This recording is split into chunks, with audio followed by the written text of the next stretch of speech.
नमस्कार दोस्तों, आप सभी का स्वागत है टेक मूली चैनल पे। और आज की इस वीडियो में हम बात करने वाले हैं उडू के आर्किटेक्चर के बारे में।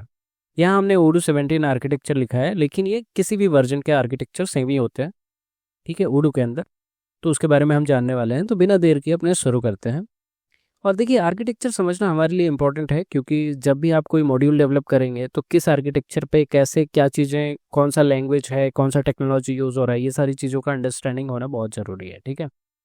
तो ये जो इमेज है, ये हमने उडू के ऑफिशियल डॉक्यूमेंट से लिया है, तो इसको आप पढ़ सकते हैं। वही चीज़ें मैं आपको इजी भाषा में एक्सप्लेन करने वाला हूँ आगे। तो उडू जो होता है वो मल्टी टायर आर्किटेक्चर फॉलो करता है, मीनिंग कि उसके अंदर 3 लेयर होते हैं, ठीक है। जिसके अंदर एक प्रेजेंटेशन लेयर होता है, एक बिजनेस लॉजिक लेयर होता है और एक डेटा स्टोरेज लेयर होता है। डेटा टायर बोल सकते हैं, लॉजिक टायर बोल सकते हैं, प्रेजेंटेशन टायर बोल सकते हैं। प्रेजेंटेशन टायर क्या होता है? तो जो भी आप यूज़र इंटरफेस देखते हैं, जिसके साथ आप एक्सेस कर पाते हैं कोई भी डेटा को, यानी कि जहाँ पे आप बटन देखते हैं, जो आपका यूज़र इंटरफेस होता है, जैसे ही आप उडू लॉग इन करते हैं, वो सारी चीज़ें प्रेजेंटेशन टायर में आती हैं। लॉजिक टायर के अंदर जब आप उन बटन्स पे क्लिक करते हैं और जो कैलकुलेशन होता है बैकएंड में, वो लॉजिक टायर पे होता है। और कैलकुलेशन के लिए जो डेटा चाहिए होता है वो डेटा टायर से आता है, या फिर आप जो डेटा सेव करते हो वो लॉजिक टायर के थ्रू जाके डेटा टायर में स्टोरेज के अंदर, यानी कि डेटाबेस के अंदर वो सेव होता है। तो अगर हम व्यू देखें इजी में, तो यहाँ पे प्रेजेंटेशन टायर है, जिसके अंदर आप उडू खोलते हैं ब्राउज़र में, और वहाँ पे जो भी चीज़ें आप एक्सेस करते हैं वो यूज़र इंटरफेस है, तो ही आप देख पा रहे हैं, राइट। तो वो यूज़र के लिए यूज़फुल होता है, प्रेजेंटेशन टायर यूज़र के लिए विजिबल होता है।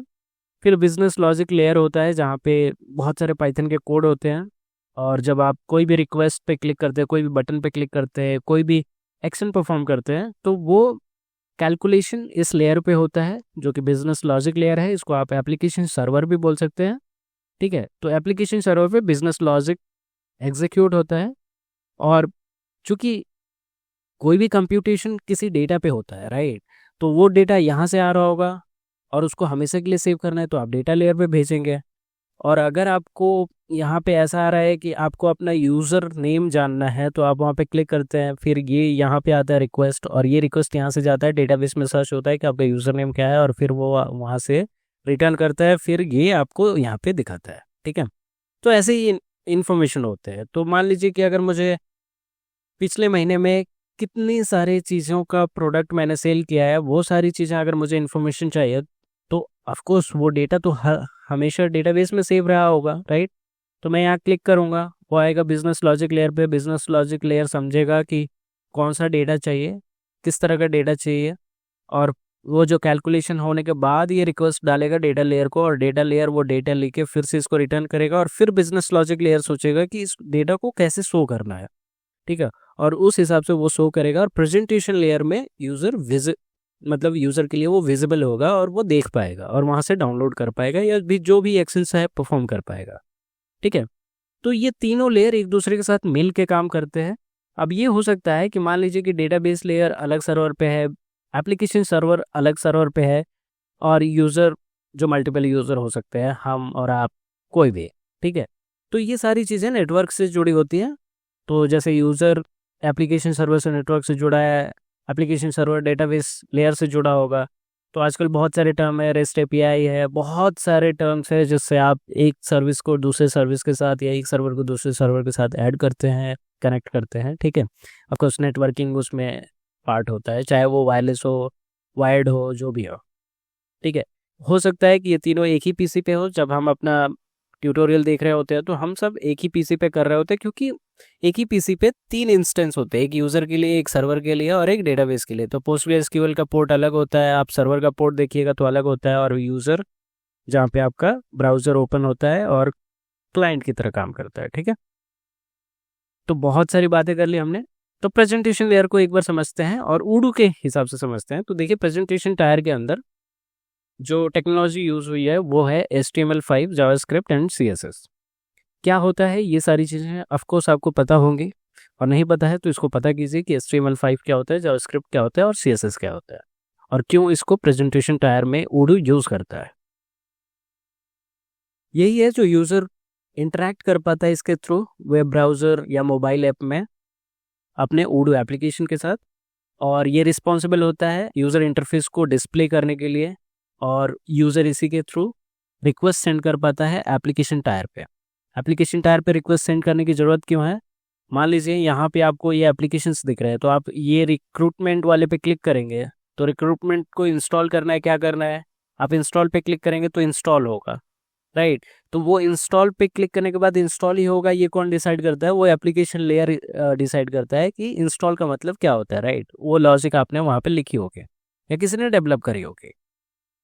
तो इसलिए आप जो भी यहाँ पे क्लिक करते हैं, आप डायरेक्टली डेटा लेयर पे नहीं जाते हैं, आप पहले एप्लीकेशन लेयर पे जाते हैं, और फिर एप्लीकेशन लेयर डिसाइड करेगा कि उसको डेटा लेयर पे सेंड करना है कि नहीं सेंड करना है, ठीक है। तो लॉजिक लेयर वही बिजनेस लॉजिक लेयर हो गया। प्रेजेंटेशन लेयर से जब भी आप कोई रिक्वेस्ट करते हैं तो वो इधर ही आता है, और ये रिटन है पाइथन में। इसीलिए Odoo को अगर आप मॉड्यूल डेवलपमेंट सीखना चाहते हैं तो आपको HTML5 CSS जावास्क्रिप्ट आना चाहिए अगर आप फ्रंट एंड में कोई चेंज कर रहे हैं। बैक एंड में अगर आप कोई चेंज करना चाहते हैं तो उसके लिए आपको पाइथन आना चाहिए।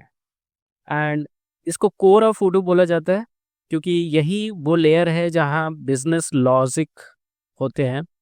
तो फ्रंट एंड कितना भी बढ़िया हो, बिजनेस लॉजिक अच्छा ना हो तो फिर कोई मतलब नहीं है, इसलिए बिजनेस लॉजिक को ही कोर बोला जाता है।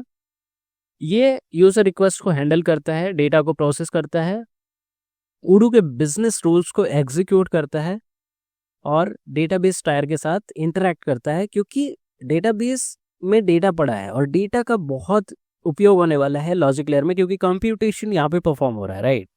तो यूजर किस लिए कोई एप्लीकेशन यूज करेगा? या तो उसको डेटा स्टोर करना है, या फिर उसको डेटा रिट्रीव करना है, डेटा पे कोई कंप्यूटेशन करना है, राइट।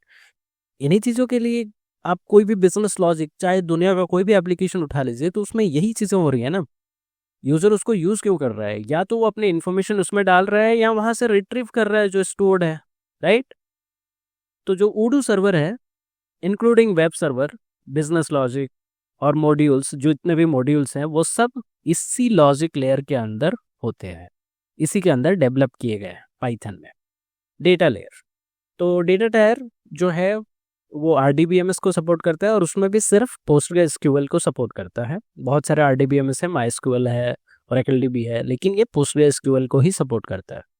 इसलिए आपको PostgreSQL का क्वेरी भी आना चाहिए, उसकी भी समझ होनी चाहिए अगर आप डेटा लेयर पे उसको कुछ डिज़ाइन कर रहे हैं Odoo मॉड्यूल के अंदर, ठीक है। और यही वो प्लेस है जहाँ पे डेटा स्टोर होता है, ऑफकोर्स, क्योंकि ये डेटाबेस है और यहीं से डेटा मैनेज होता है। जो डेटाबेस टायर है, ये रिस्पॉन्सिबल है storing all the Odoo's data like customer information, product detail, sales order. चूँकि ये RDBMS है, और RDBMS की खासियत होती है, किसी भी DBMS की खासियत होती है डेटा इंटीग्रिटी एंड कंसिस्टेंसी, तो वो भी यहाँ पे आप इसी टायर में मैनेज कर सकते हैं। And providing efficient data access to the application tier. तो देखिए, यूजर जब कोई चीज़ रिक्वेस्ट करेगा तो वो एप्लीकेशन टायर पे आएगा। एप्लीकेशन टायर को अगर कोई डेटा की नीड होगी तो या तो वो यूजर से लेगा या वो डेटाबेस से लेगा, अगर वो यूजर ऑलरेडी इन्फॉर्मेशन अपने सेव करके रखा है तो, ठीक है। तो ये तीनों लेयर अलग अलग, मतलब सेपरेट होके काम नहीं करते, एक दूसरे के साथ कनेक्ट होके ही काम करते हैं। कोई भी लेयर दूसरे लेयर के बिना अधूरा हो जाएगा, ठीक है। तो ये बात को हमेशा समझिएगा, ये लेयर सिर्फ इसलिए इसको सेपरेट किया जाता है ताकि इसको मैनेज करना आसान हो जाए, ठीक है। तो आई होप कि आपको ये वीडियो में समझ आया होगा कि 3 टायर आर्किटेक्चर जो कि Odoo के अंदर फॉलो होता है वो क्या होता है। इससे आपको समझ में आया होगा कि आपको क्या क्या टेक्नोलॉजी सीखनी है। PostgreSQL सीखनी है डेटा लेयर के लिए, यानी कि जो डेटाबेस Odoo यूज़ करता है वो PostgreSQL है। जो बिजनेस लॉजिक के लिए वो लैंग्वेज यूज़ करता है, टेक्नोलॉजी यूज़ करता है, वो पाइथन है। और जो फ्रंट एंड के लिए यूज़ करता है वो जावास्क्रिप्ट, HTML5 एंड CSS है। तो आपको बहुत सारी चीज़ें यहाँ पे इन्फॉर्मेशन मिल गई। आई होप कि आप इन सब के बारे में एक एक करके देखेंगे, और मिलते हैं नेक्स्ट वीडियो में। तब तक के लिए धन्यवाद।